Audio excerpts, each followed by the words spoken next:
Hello there, welcome to a new series of the Colm Flynn podcast. My guest today is an Irish influencer in New York, Cormac Murphy, who's always on in the sun. Thank you for getting on. And even in the snow. This is the sort of dedication, right, that it takes. He's also a reality TV star, being a heartbreaker in the first season of Love Island on CBS in the USA, winning him die-hard fans. And then there is the Irish guy. I always want to call him Shamrock, but it's not Shamrock. What is his name? Oh my goodness, it's gone on my mind. His name is Cormac. What is his name? It's Cormac. A few moments later. Cormac. That's his name. Cormac is his name. Phew. He also featured on a Channel 4 show in the UK where celebs go on dates. After meeting Cormac at the Mixer, I decided to do a bit of a social stalk. Spoiler alert, she discovered Cormac had been dating one of her friends in the past but never mentioned it to her and therefore put her in a dangerous position of breaking the girl code. Are you with me? What you been doing then? Waiting for you. Waiting for me? Yeah. Sure you're not waiting for anybody else? Well, who else will be here? You not got anything to tell us, like? I don't know. Have you any questions for me? Awkward. See you later, darling. Wow. Wow is right. But on a serious note, fun reality TV shows aside, Cormac has had a really interesting journey since moving to New York from Ireland. And in this interview, he reveals what it's like behind the scenes on Love Island. Colm, it's like, it feels like a day feels like 2.5 days. And speaks honestly about the price of fame and living the party lifestyle in New York City. 90% of the time I was drinking, and out of that I was using cocaine and popping Adderall and smoking weed the majority of the night. To the point where his brother had to fly to New York and drag him to rehab. I was so full of ego that I was thinking like, oh, everyone probably knows I'm coming home and going into rehab. And now back in New York City, living a very different kind of life. For the first time, Cormac tells his story in detail. So here he is, ladies and gentlemen, the first guest of the new series of my podcast. This is the one, the only, Mr. Cormac Murphy. Cormac, how's it going? Oh, good, Colm. How are you? You're looking great. Where are you at the moment? Are you in Manhattan or you're in New Jersey? So I recently just moved out to Jersey City, but I work in Manhattan, so I feel like it's easier to just tell people I'm in New York, and it sounds a little cooler. It sounds better than New Jersey anyway. Now, Cormac, I always hate talking to you because I don't like looking at your Instagram because I feel terrible. There you are looking $1,000,000 and I'm just a complete mess. Do you know what? My job is to help people, right? But it's to give people a kick in the arse, just to get them moving, because you might see me. I feel like Instagram is a bit of an illusion, but what you see on my Instagram is generally what I'm doing day in, day out, you know? Cormac, that's where you were meant to say, no, Colm, you're doing fine. Don't worry about it. No, I gotta be very transparent. It's the way I'm with my clients, but it's honestly, it's just to motivate people, man. You know what? It's like whatever's on my Instagram is what I kind of take in, right? It's like I follow people who kind of motivate me and give me inspiration. So I kind of basically whatever I put on my page is to help people and to kind of get them moving in life. And definitely, if I was looking at my page a few years ago, it's what I would have liked to have seen, someone kind of living a sober life and healthy way of living. And that's what I kind of wanted when I was, when I kind of changed my life around. I kind of made a decision to completely change my social media around and be more open and honest about what I was going through over the last few years and what I'm doing now, So it's kind of, it's helping me, but ultimately it's helping other people, Rather than always putting the best foot forward and this unrealistic lifestyle that we all try and portray on social media, even if it's not really reality. Yeah, I was doing it for years, Colm. Like when I was we met, I would say it's 4 or 5 years ago when I was working in Nightlife and I was bartending, and it was always putting up, the best looking photos, the best people I was around, celebrities, athletes. And it was kind of like, but deep down I wasn't feeling good, I was in a bit of a funk in my life back then. And obviously we'll get into that, but I was putting up everything positive on my social media, whereas deep down I was really hurting. So Yeah, there was a great thing I heard you say before, that you were physically in great shape, but mentally you were not in good shape at all. So I want to ask you about that in a second, and the fascinating journey, because we met when I lived in New York, and you were friends with Patrick Green, and I knew that you were a nightclub promoter. You had been on Love Island, and you had done all these really cool things, and you had your fitness thing happening too. But it was recently I saw you do an Instagram live, and I just, when you're scrolling, I started watching, and you started telling the story, and I had no idea about your background, and I was hooked from start to finish. And I thought you were so honest, and it was very raw. So then I reached out to you and I said, come on the podcast. And you graciously agreed. But before we get into that, now you have a fitness company, MacFitness. Tell me about what it is you do and what the aim is. Yeah, so MacFitness was always a dream of mine. Anyone that knows me or has been following me over the last 8 to 10 years. I come from a rugby background. I played all the sports growing up in Ireland. When I was 18, 19, I decided that I wanted to be a fitness trainer. So I went and did a course when I was 20, 21. And it never happened, Colm. It was always a dream of mine. I wanted to go on YouTube and start this fitness journey, but I suppose I knew I was a bit of a party boy, so I always liked socialising. So that always kind of had the... But wait, where did you grow up in Ireland? Was it Limerick? I went to school in Limerick, but I'm from Ennis, County Clare. Are you from Ennis as well, or like where I'm from? Yeah. Oh, I didn't realise we're from the same town. Oh, did you go to Rice College or to Flannan's? I went to St. Flannan's. I went to St. Flannan's for 3 years, and but because when I was younger, my dream was to be a professional rugby player, so I went to a rugby school in Limerick, and my brother had won a senior cup in St. Munchin's in 2006, I believe. And then once I saw that, I was kind of hooked. I was like, this is what I kind of want to do. I want to experience the triumph of winning a senior cup. Now, it never happened, but it kind of took me into Limerick, into the big city. And that's kind of, honestly, looking back at it now, that's kind of where my socializing, drinking kind of happened, because honestly, it's easy for me to reflect now, looking back at my life in my teenage years and my early 20s. But back then it was just kind of like you just did what everyone else was doing. You play your rugby on the weekend and you go out on a Saturday night, and that was it. But looking back at it now, I can kind of see where the patterns was. I can see where my habits kind of led into bad habits. And what age were you, Cormac, when you started kind of hitting the bottle? I mean, not hard, but when you're 15, it was 16?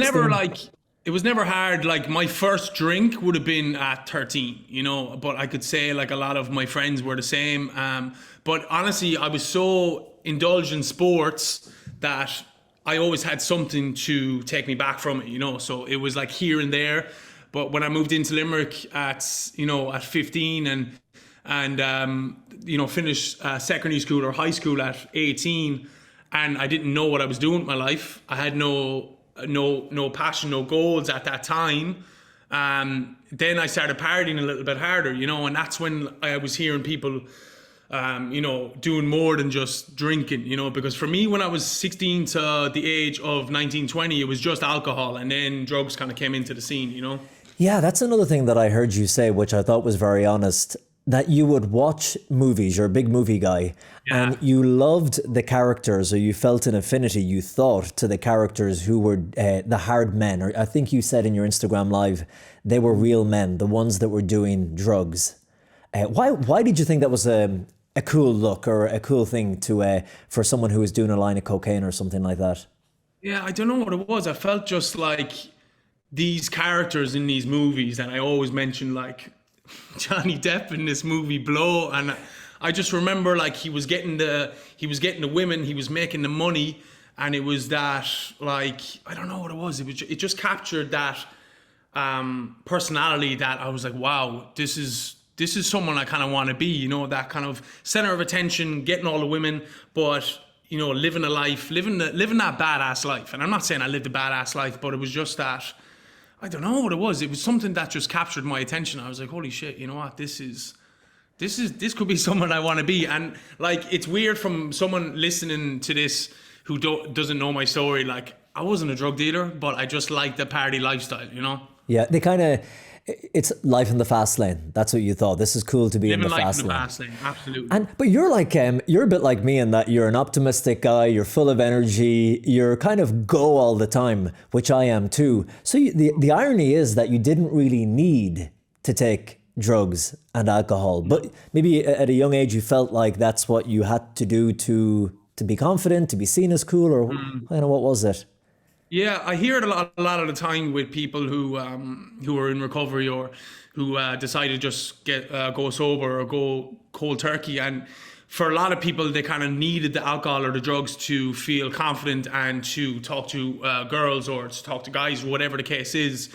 And for me, it was never like that. I remember two of my best friends visited me in rehab, and we'll get to that as well. But you know, one of the guys was saying to me, he's like, you never needed alcohol, you never needed drugs. He's like, why are you doing this to yourself? And I was like, you know what, I don't know. I suppose it was that feeling of getting outside of what was going on in between my ears, you know, in my head. So it was never a confidence thing. It was just, you know what, I suppose it was like, I was trying to fulfill all my needs and I was trying to become this person who I thought I wanted to be, right? So when it wasn't happening and when I was doing all these other things in my life, and I suppose I felt like I was failing at everything that I was doing, I just decided to continue to get outside of what was going on in between my head. And it was those feelings of, you know, anxiety, depression, suicide. It was like, and no one really knew as well, Colm, at the time. And like, the only way for me to get outside of those thoughts was to use and to drink, you know. What age were you when you first then tried something like cocaine? Cocaine was 21, 22.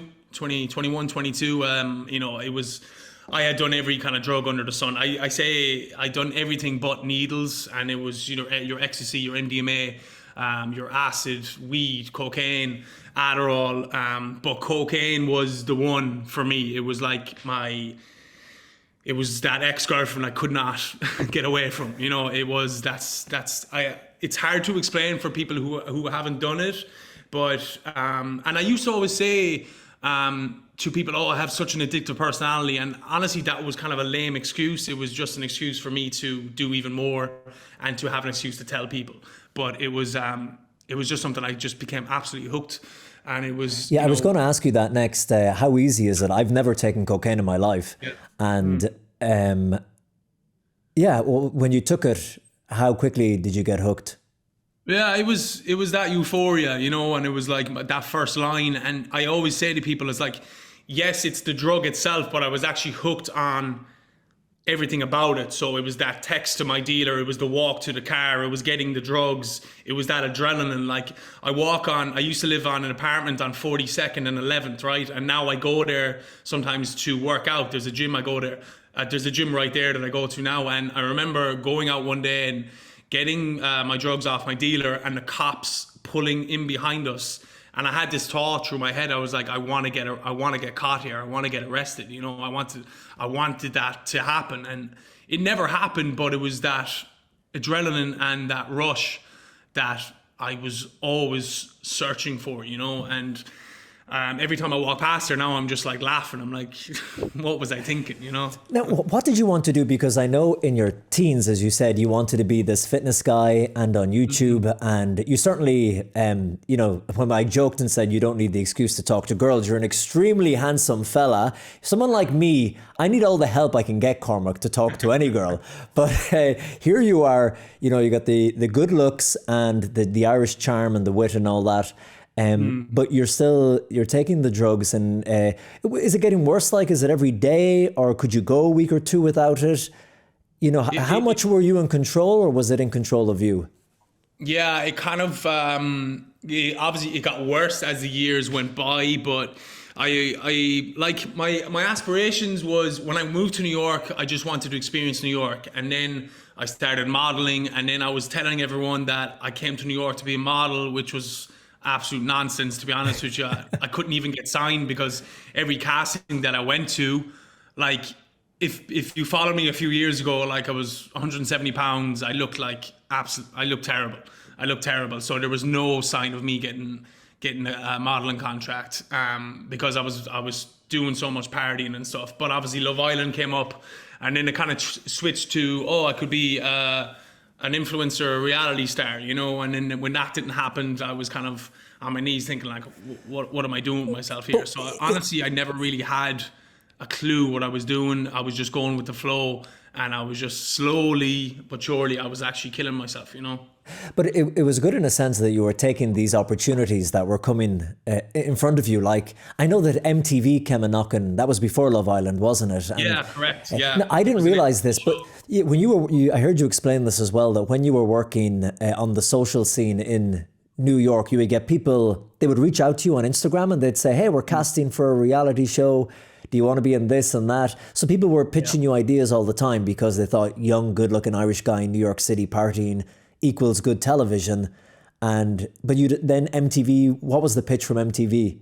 Yeah, that was the first. There was 2 shows I got casted for. One was a show called Are You the One, right? It was like a big MTV show, and I ended up getting that, and I quit my bartending job because I was bartending at Nightlife, and I quit the bartending job. And a couple of months after, the show actually got cancelled. So I was left like, wow, what am I doing here? So I was with Paddy and Jack, Irish Jack at the time, and I was like, you know what, let me just go full time with this. And like looking back at it now, it was probably the best thing that happened, because, you know, my career in Nightlife happened, and we rose pretty fast. Me and the guys, we within 6 months of working together, we were kind of known in the nightlife scene as, you know, the only Irish promoters who have been taking out these athletes such as Anthony Joshua and Israel Adesanya and Kamaru Usman and all these other athletes and celebrities. And, you know, it was crazy, man. I was telling a story to someone recently, and Cuba Cuddy Jr. came up, and I was like, I used to party with this guy.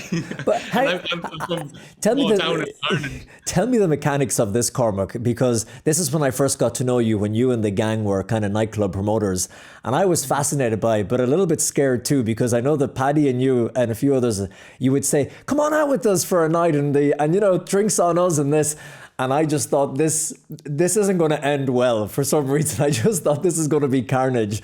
So I always kind of avoided it. But I would see on social media, it just seemed to be you and the guys surrounded by the most beautiful women you could find in every nightclub in New York, every night of the week. And I'm like, these guys are getting paid for it? Like, what? So how did it work? How did you make money out of filling nightclubs? It's crazy, right? I remember going out with Paddy and Jack one night, and I remember looking around, and I could see these tables, and there was just like 1 or 2 guys surrounded by like 12 to 15 girls. And I was like, Paddy, man, you got to explain how this works. Yeah. So long story short, because there's a lot to it, it's like if you walk into a nightclub, right, and if you're a spender, you want to see the nightclub filled with people, because if you're seeing an empty nightclub, you're not really going to spend bottles. So the promoter's job is to bring as many people into the nightclub, I would say 80-20, 80% girls, 20% guys, into the nightclub. So when the spenders come in, they want to buy more bottles. So that's basically how it works. So we made money. The nightclub would pay us a flat fee to bring a certain amount of girls into the club. And then obviously we would want to bring in as many spenders into the club as possible, because we would make a commission from that. So it was... But wait, why do they want 80% women? Because surely then the women are looking around and saying, well, where are all the men? Or That's true, but it's like the way we did it was we brought a lot of girls, but we also brought in some guys as well, because you can't entertain that many girls, right? So a lot of times I never got it, because I was always good at bringing women to nightclubs, but I was never good at selling tables, because a lot of the guys who would come in and spend bottles were just like I wouldn't want my sister being near them. So I never really entertained the idea of. So it was the 20% of guys, they didn't have to be high caliber men. They just spenders. So the 20% had to have a lot of money. Yeah, generally the guys that me and the guys would bring out would be really good people, but like as far as the spenders, you know, it would be hit or miss. So I kind of stayed away from that side of things. I was never making money off selling tables, although I did, but I would be I was very picky with who I was around. And what do you mean when you say like sell a table? So if I walked into a nightclub and it was your gig that night, and I look around and say, whoa, there's 80% women in here, and then you come over to me and say, hey, welcome to the club, and then what would you offer me?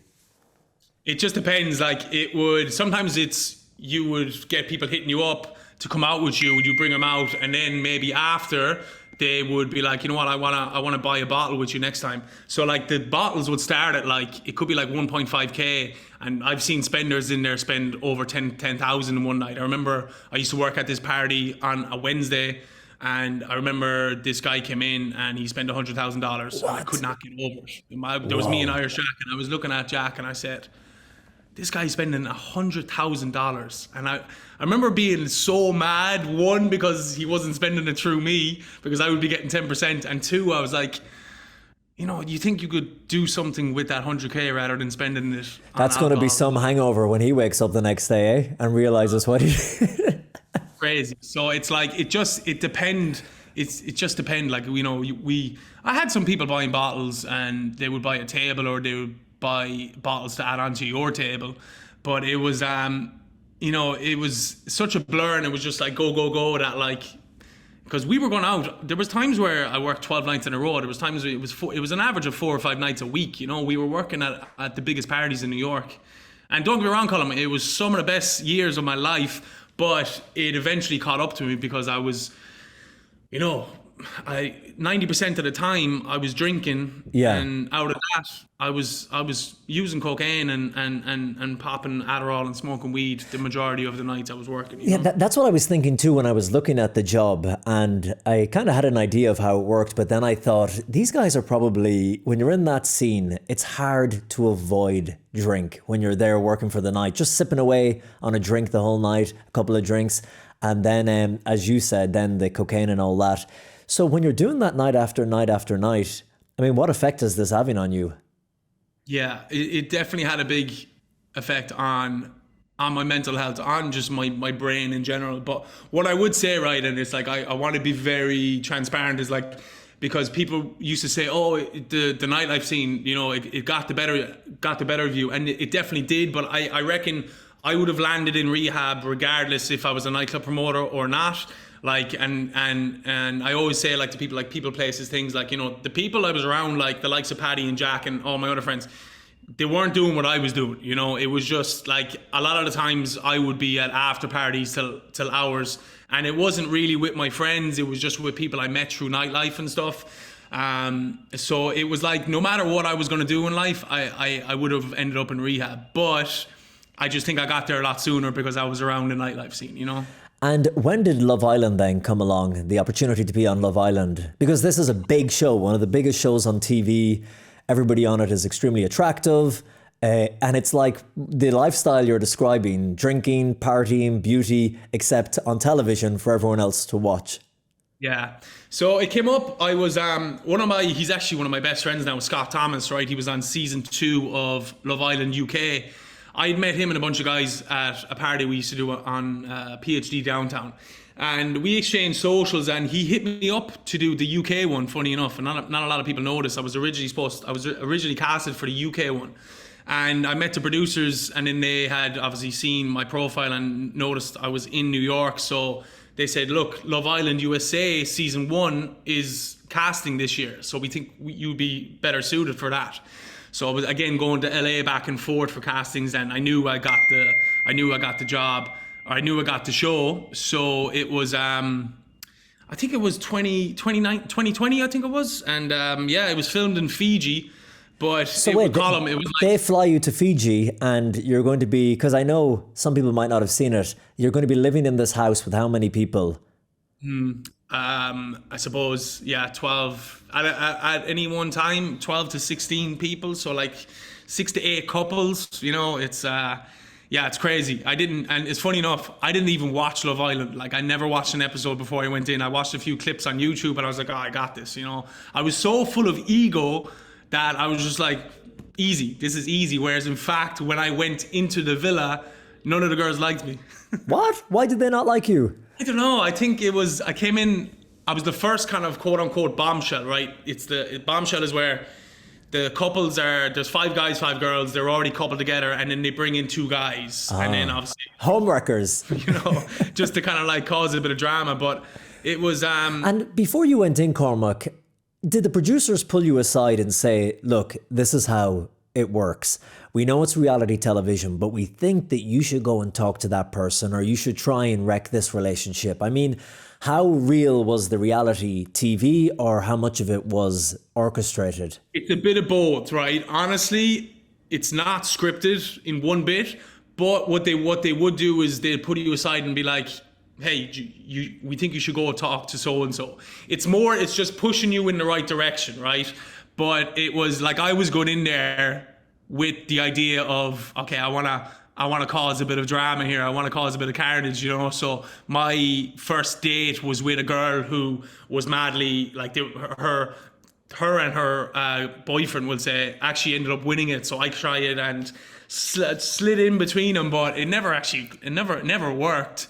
So I ended up the girl that I was coupled up with was the only girl that I was in the villa with, and she was actually super sweet. But it was like this Love Island season 1 was only 4 weeks because it was a trial with CBS, and I suppose they were kind of testing the waters. So I was in there for a total of like 8 days, which doesn't sound a whole lot, but Colm, it's like it feels like a day feels like 2.5 days. It's really? Like, it's crazy. Yeah, it's you don't know the time. You wake up at sunrise and you go to bed, I suppose, at sunset. We don't even know. We were kind of guessing at like 8 or 9 p.m. So you're not allowed to have watches, or you're not allowed to know the time? No watches, no phone. What? And is that to kind of encourage you to drink and get messy if you lose concept of time and ultimately make good television? So what I would say is there's no drinking until the evening time, and you have a But you don't know what time it is. There's your excuse. It could be evening all the time. But you're not allowed drinking until the evening, but it's a maximum of 2 drinks. So I tell you a little story. The night before I went into the show, I was actually in a hotel for 2 weeks before I went in, no phone, and I wanted to leave because it was so out of the norm for me. I had no phone. I had no contact with people, and I wasn't drinking, and it really caught up with me. And I was actually, I think I was still in love with my ex-girlfriend at the time, and I was going into a dating show. So there was a lot of stuff that was going through my head where a lot of people didn't know. So the night before I went into the villa, I had this chaperone. There was a guy who kind of walked me around the island. It was the only person I saw, and I said, "Look, let's go out for dinner." And he was like, yeah, let's do it. So I remember sinking about 6 or 7 bottles of Corona and about 3 or 4 shots of tequila in the space of 2 hours. And he was looking at me. He was like, you know, you got to go into the villa tomorrow morning. And it was like a 4 a.m. start. And I was like, yeah, I'll be fine. This is just like a normal dinner for me, you know? And how conscious are you of the cameras? Because I know when I've seen people on I'm a Celebrity, Get Me Out of Here or on Big Brother, they say that they forget the cameras. They're so well hidden. But when you were in Love Island, were you able to forget the cameras are there? Or when you were on that date, let's say, could you see a cameraman and a lens over her shoulder? How easy was it to forget? The first date that I went on was like the first night I got in there. So it was a little awkward. I remember watching it back and cringing. I was like, oh my God, did I say that? But after the first or second day, you don't really take notice of the cameramen. For anyone that watches Love Island, you know you have to go into the hut and talk. And but there's no one really talking back to you. They might ask you a question in the hut itself, but you get used to it. Honestly, you don't even realize you're on a TV show. You're kind of just going with the flow and just chatting regardless anyway. So there's not a lot of interruption. And Cormac, honestly, what did you want to get out of this? Because nothing against Love Island, but you know the kind of show that it is. It's not this inspirational, life-changing show. It's a show that wants you to get raunchy, that wants it to be as outrageous as possible with no holds barred. What did you want to get from being on the programme?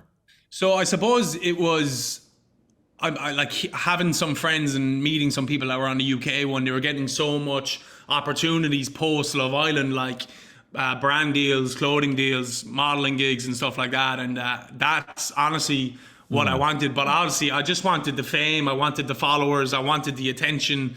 I wanted, the goal was to come back and just completely take over the nightlife scene, you know, like even more so than what we were doing. And honestly, when I came back from the show and I got my phone and it wasn't as big as we all hoped it was going to be, because it was the first season in USA.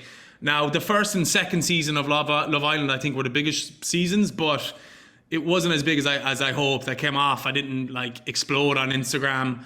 I didn't get the deals that I was hoping for, and I think that definitely had an effect on my mental health, because when I came out of the villa, I went to Vegas, I went to Toronto for press, and then I was completely out from there. Like, what I mean by that, I was drinking almost every day, I was using almost every day, and it really, really got bad. Like, I always say to people, like, I remember being on Love Island at like, I was probably about 186 pounds. That's like 84 kg, or roughly around that.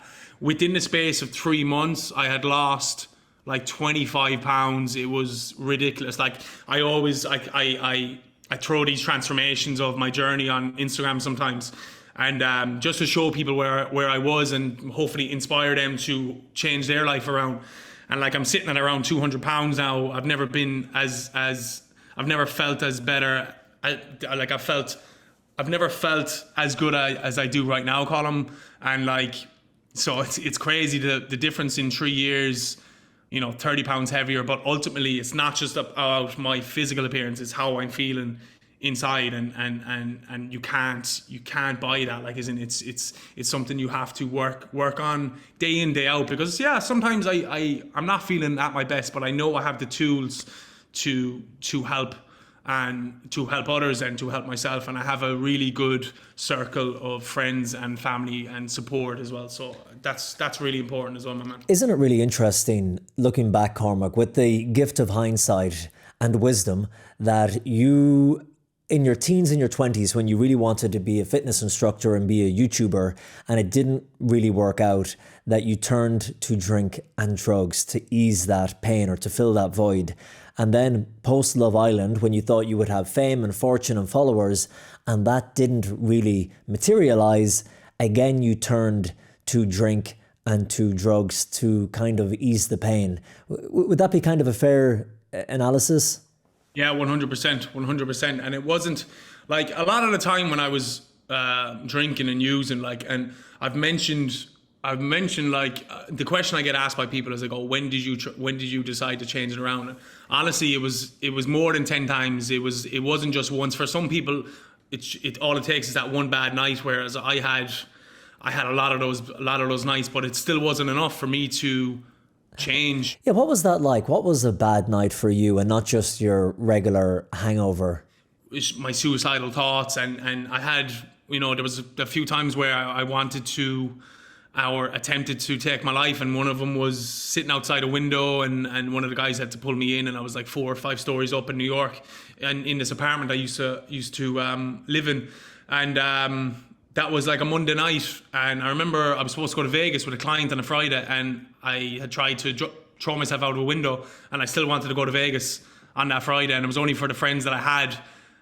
They didn't allow me, so it was just like, like, looking back at those nights, I clearly didn't want to keep being that person, or keep doing the things I was doing, but obviously, there was something wrong inside, and I obviously clearly had an addiction to alcohol and drugs, but I was obviously terrified to admit that, terrified to seek help, and just afraid that my family was going to find out. And look, they eventually did, but it took a long time for me to pick up that phone and tell my family, Because you went home for a while. You went back to Ireland post Love Island, wasn't it? And you were painting houses. This is post Love Island.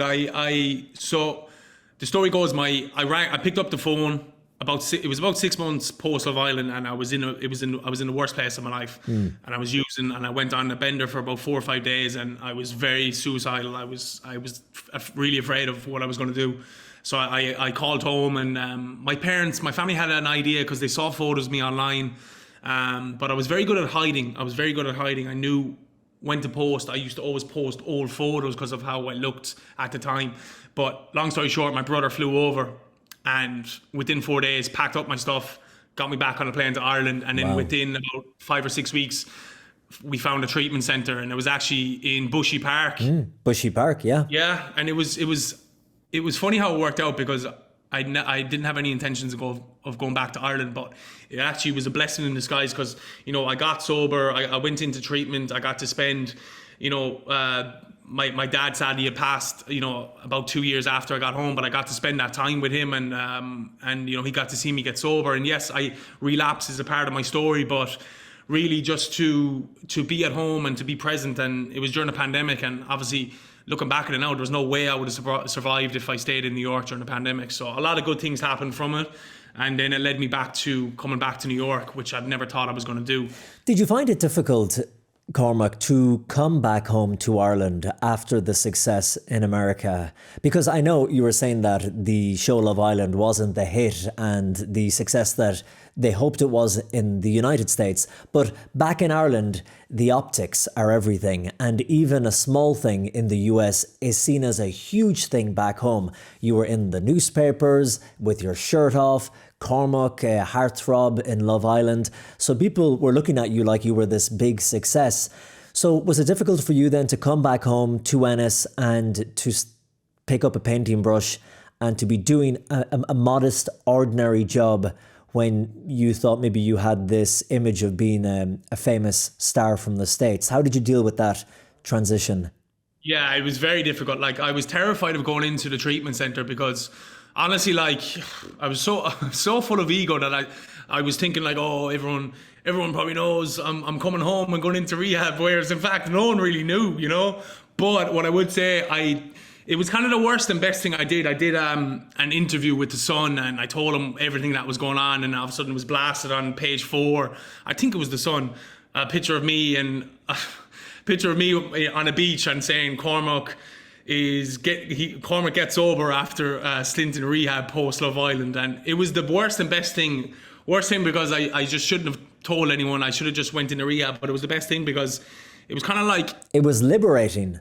It was liberating, honestly, because it was like the amount of messages, and I still get messages on a weekly basis from people struggling with addiction and terrified to go into it. I just got a message off a guy yesterday telling me he was going into Bushy Park and he knew I'd gone there, and was asking, what was my experience like there? And I said, this will be the best thing you've ever done. So, like, the more I talk about mental health and addiction, and the more people I meet in life, everyone has someone who's gone through some sort of addiction, whether it's alcohol, gambling, drugs, whatever. It could be with food, eating disorders. It's not like because I thought the world, everything was around me. I was constantly center of attention, or at least I thought I was. I thought, oh my God, everyone's going to feel sorry for me, or is going to be talking about me. Whereas in fact, everyone goes through their own thing in life. So it's not like everything was around me. So that was a big wake-up call. But honestly, I really needed that. And it was like, you mentioned painting, Colm. Like, a lot of people don't know my trade. My dad was a painter. My brothers are painters. My trade was a painter. So during the pandemic, I was painting houses. I was going to different hotels, painting rooms. And there was a part of me, I was just like, is this what my life has become now? But honestly, it was the most humbling experience because I went into a house one time and the lady was like, "You're very familiar," and I was like, yeah. I was like, you might know my father. He's the painter, and she's like, "No, that's not it."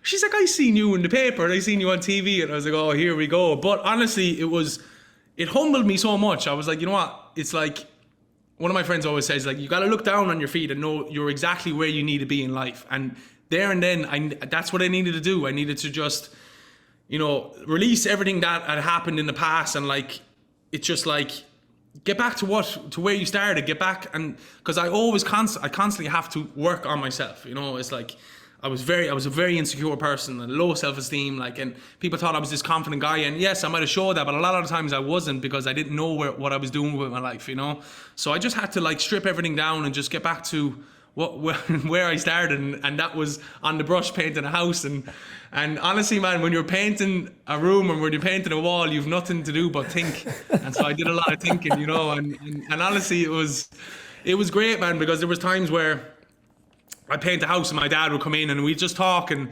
I got to know, I had a really, really good relationship with my father, but we became so close over the 2 years I was back home. Yeah, because sometimes Irish guys don't have that kind of relationship with their fathers. It's not easy to talk about your feelings and talk heart to heart. So did you have that kind of relationship with your dad, or did you develop that kind of relationship? I did. It's when I was going into Bushy Park for my assessment. My mother had said I'd go in with you, and I said, you know what? Let's just myself and Dad go in. So I basically had to tell everything that happened.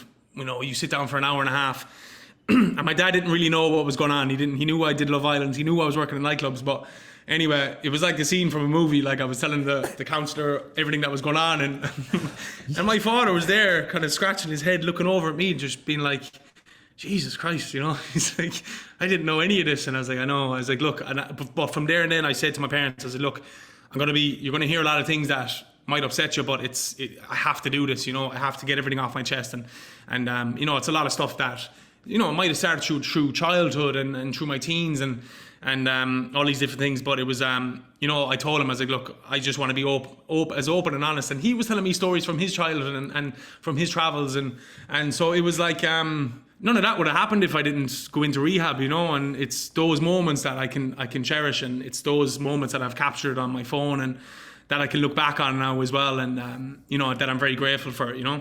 And what age was your dad when he passed away? So my dad passed at 69. He passed Halloween Day 2022. Cancer? 2021 Halloween Day. It was cancer, yeah. He had prostate cancer for about 7 or 8 years, and then you know, he ended up doing chemo, and it ended up he was really, really sick. And but you know what? It was a blessing because, you know, everyone that knows our family, we've a big family. My mother's from America. My dad was a musician and or a singer, and you know, not a lot of people get to spend the last moments with their loved ones before they pass, and we were very fortunate that we did. And it was in a strange time. It was during the pandemic, and you know, my dad passed in the house that we grew up in Ballybeg, and it was, as sad as it was, we were very fortunate and very lucky in those times that we were able to be there with our family, and yeah, it was very sad. And you know, he'd gone through so much pain with his cancer that, you know, I didn't want to see him like that in that much pain anymore. And you know, he was kind of, you're never ready to go, but he was ready to go. And you know what, man, it's like my father's life is passed down to us now, and it kind of lives through us now, you know. So as tough as it is, man, it was beautiful. It was a beautiful way for my dad to go. And I had a conversation with my father about a week before he passed. About 2 weeks before my dad passed, we thought he was going to go within days, and then all of a sudden he got this, I don't know what you call it, like a new life. Like he came alive, and he got out of bed and he was playing a guitar in the living room, and it was like, wow, we were like, is he going to survive this? And so anyway, I came into the room and he had asked me what I was doing, and I said, you know what? I don't know. I was very fearful. You know, I can be fearful sometimes. Life can be a bit scary, but at that time I was very fearful. I was fearful of losing my father. I was fearful of not knowing what I was doing with my life. And he had said, you know what, have you thought about New York? And I said, I haven't really. I felt like I was terrified to go back to New York. And he said, you should give New York a go. You know, you left a lot there, and you should really give it a go. And then about a week after my dad passed, I was like, you know what? I booked the flights, and then within a month or two after my dad passed, I came back to New York. And you know what? It wasn't easy, but I've kind of never looked back since then. So I always have my father in my mind, and you know, I'm very grateful for him kind of pushing me in that direction, you know. Yeah, of course, and that's a beautiful way to look at it. And yeah, I know when you say it can't be easy, I can't imagine what it is like, but thank God for the good memories you have of him. And as you said, the final moments that you and your family got to spend with him. And now you are back in New York City, the push that he gave you, and you're running your fitness company. How is life today in the Big Apple? Yeah, life has never been better. And honestly, I don't say that lightly. It's, I knew I had a lot of hard work to do when I got back here, and I had a lot of goals that were unfinished goals. So I wanted to set up my online coach and my personal training and MacFitness, and another goal was to get signed with a sports and fitness agency, and I was able to do that. So a lot of the stuff that I wanted to do back in the day, which I wasn't able to do, is coming to fruition, and it's a beautiful thing, man. Life is definitely happening now, and sometimes it can be a little scary, but it keeps me on my toes, and I'm very grateful for everything that I've gone through, so it's kind of led me to where I am today, and all these life lessons that I've learned. And it's like, look, where I was a couple of years ago was very scary, and I'm not saying to everyone you have to go to a dark place in your life, but for me, I think it had to happen because it was a wake up call to what I was doing to myself. And honestly, it's a life is very beautiful, and I'm very, very fortunate and very grateful, and to be where I'm at today, and like, you know, to be able to help people on their fitness and well-being, on their fitness and journey in life. I love what I do, and I'm very grateful for my job and my career now. And because I was always wondering, what am I going to do with my life? You know, I really want a job that I love, and I'm very fortunate that I do. So. And you are 30? Almost 30 years old? Just turned 30. So someone told me that your 30s is the new 20s. So I'm just going to go with it. You're just going to go with it. And how many years now have you been sober, or how many months, or how long have you been? I was talking to you about like relapse being a part of my story, and I hit almost a year and a half, and then my dad passed, and then I went out after my dad passed, which was unfortunate because I had a bit of time. But going back to what I was saying about life lessons, it's like sometimes I have to learn the hard way, and I definitely have learned the hard way in life. So when I got back to New York, I was continuing drinking, and I knew the way it was going. So look, I've gotten back into my program, which is AA, and surrounded myself with people. So I just hit a little over 9 months there, but it's like the time is great, but it's like the quality of time. So what are you doing with that time? So what I've learned over the past few years, being in and out of AA and rehab and relapse, it's like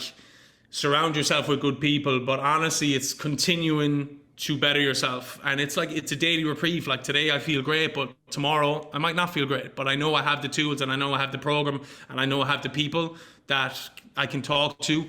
And it's so important. It's like, I always get asked the question like, oh, you know, what advice would you give to someone if they're struggling? And honestly, as I should have been talking to people sooner. I should have been letting them know that I'm not feeling good. And I'm very fortunate around the guys in my life, especially because it's such a stigma with men talking about their feelings, where I feel like it's definitely shifting now with social media and podcasting and just the media in general, on men's health or just mental health in general. So like for anyone that's struggling, just like take that step and just talk to someone, you know. It's like I always just kind of end with that, you know. Do you find it difficult, because before we started recording you were telling me that you were at a party last night, the after party of SNL on NBC. So you go to this high ranking, or this celebrity party, everyone's drinking, you don't want to be the odd one out, you don't want people looking at you like, why is that guy not drinking? So is it tough? I think it used to be tough. Like nothing's ever easy, right? Like I can sit here and say, oh, it's easy. It's never easy, but honestly, I'm at a stage in my life now where I don't really get cravings anymore. Thankfully, like I've had longer sobriety time than now, and I still used to get cravings, whereas now I don't get them anymore. But it's like, honestly, knowing when to go and when to leave is very important. Like I went there for 2 hours last night. Okay. And honestly, it was probably a little longer than like sleep for me now. I know you know yourself. Once you hit your 30s, sleep is everything, right? So it's one of those things where I went because a friend of mine, a client of mine works there. But it's like, honestly, I don't go out anymore. I don't go out that much anymore. But summertime is upon us here, and rooftop season comes out. But like, I love socializing. Like I love being around people. It's like what I'm known for. It's probably why I'm good at what I do. And so I don't shy away from it, but it's something that takes time, Colm. You know, Yeah. I've been trying to get sober the last 3.5 years of my life, and thankfully enough, I'm in the best place I've ever been now. But it's down to hard work. So it's like anything, man. Nothing good comes easy. So if you work hard at it, it'll become a little easier, right? So does that make sense? It makes total sense. I wonder, do you have, because I know from people that I know close to me who have had problems with drink before, and you never stop having a problem with drink. That's what they tell me. You stay off the drink, but you know, you're always an alcoholic. Once an alcoholic, always an alcoholic. But their threshold and tolerance for other people around them drinking, then it totally goes down, because if you're at that level, you can sit talking to people till 2 a.m. But then when you're sober, and you're realizing that, oh wait, people are starting to talk absolute nonsense around me. Do you find it difficult now to stay out with some people in New York or in some circles? A little bit, but I'm very particular with who I give my time to these days. Whereas before, I was just like, oh yeah, come on, whoever wants to go on a session, let's go. Whereas now I'm like, I do have my circle of friends that I would give time to. So anytime I'm going out, I'll kind of find out who's going to be there. Because obviously I have triggers. I think everyone has triggers in life. And what's your trigger? Tell me your trigger, Cormac. Oh, someone burn an ear off me, talking absolute rubbish. But it could be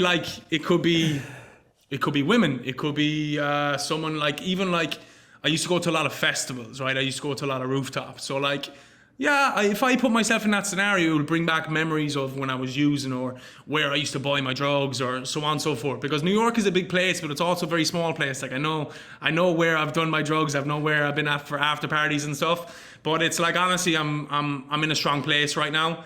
But once an alcoholic, always an alcoholic, and I'm a complete addict inside and out. So I know my triggers. I know the tools I have to use, and it's like my discipline is quite, it's probably never been as strong as or strong in my life. And it's like, look, I think there's always challenging times ahead, but it's something that I'm capable of doing now, you know. Now, you mentioned the women being a trigger. What do you mean by that? Oh, so obviously being a nightclub promoter, the parties, the women, the drugs, everything like that. So it's like, especially with social media, man, it's like, I don't do dating apps, but social media itself can be a dating app. So it's like I'm trying to build my business here. I'm trying to become the best possible version of myself. So it's like, if I'm going out on dates every weekend, or if I'm giving time to people, whereas, you know, it's like I could be putting time into myself, or spending time with my family or my friends, you know. It's like the important things in life. I think one thing I've noticed since I've turned 30 is like, I need to be more selfish with my time. I definitely need to be more selfish with my time. And that's, yeah, people might say, oh, you're a selfish person, but you know what? It's like, I'm a selfish person for a reason. You know, I'm trying to be at my best. And if I'm giving time to people who I don't really know, i.e. women, it's taken away from the positive things I can do with my life, you know? Are you single? I'm single as can be, man. I'm single. I'm single Pringle. Man.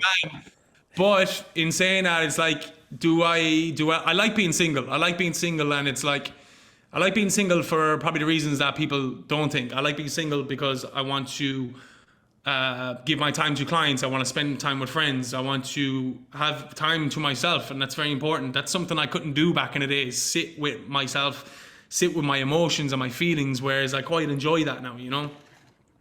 Now the girls want you even more because you're sitting in deep in touch with your feelings. You know, I tell them, it's like, oh, if someone asked me to go on a date tonight, I said, no, I can't, I'm meditating. I'll go on the date instead of you, Cormac. They'll be very disappointed when I turn up instead of you. Cormac, hey, it's been a pleasure talking to you. Yeah. And from Rome in Italy to New Jersey and New York, thank you so much for your time. And have you a busy day then ahead? Have you a busy week ahead? Busy week ahead, yeah. Busy week ahead. I shoot with Timberland tomorrow, so a little shoot with Timberland, and then the rest of the week is with clients and then online coaching. And yeah, I'm super grateful. I know I've said that word a lot, but super grateful to be on your podcast as well, my man. And good on you for everything that you're doing over in Rome and around the world. Ah, you're very kind. It's great, isn't it? Actually, you know what? I saw a great thing on Instagram this morning. You know those people who go on the street and they ask people, have you a bit of advice? And this guy said, yeah, I have advice. If I was going to offer you 10 million, no, forget that. If I was going to offer you 100 million euros now, what would you say and would you take it? And the guy said, yeah, of course I would. And I'd say, thank you so much. Thank you. And he said, okay, what if I was going to give you that 100 million with just one condition? You won't wake up tomorrow. And the guy said, no, I wouldn't take it. No way. And he said, there you go. Wake up with a smile because you've just said that tomorrow's worth more than 100 million euros. And I thought that was good. So that's kind of your attitude. I heard that recently as well. Oh, damn it. You've heard it already. I ruined it. Listen, Cormac. It's so true though. It's so true, isn't it? It is so true. I've gone through life taking a lot for granted, right? And it's like, whatever the case is, relationships, just life in general, like, you know, and it's something that when I moved back to Ireland, I really opened my eyes and I was like, how beautiful is County Clare? I'd never realised how beautiful County Clare was. And it was like, I took it for granted growing up there. So I knew when I was coming back to New York, I'm like, you know what? I'm not going to take life for granted anymore. And I'm just going to like wake up and with a positive mindset and a smile and just get after it, you know? Ladies and gentlemen, he can star in one of your reality TV shows, he can get you nice and fit and healthy, and he can paint your house and your room at the same time. Cormac Murphy, thank you so much. Thank you, Colm. I want to thank Cormac so much for being on the podcast. I just really appreciate his generosity with his time, with his openness, and being so kind. I know it's a cliche, but it is a cliche for a reason, because it is absolutely true. And I see this time and time again when I interview people for the podcast, or maybe on the BBC or on EWTN. When you share a story so openly and honestly, and when you're so raw with your emotions and you don't hold back, it really does help other people, because all of a sudden people don't feel so isolated, and they don't feel like the thing that they're going through is such a burden for them or such a terrible shame for them.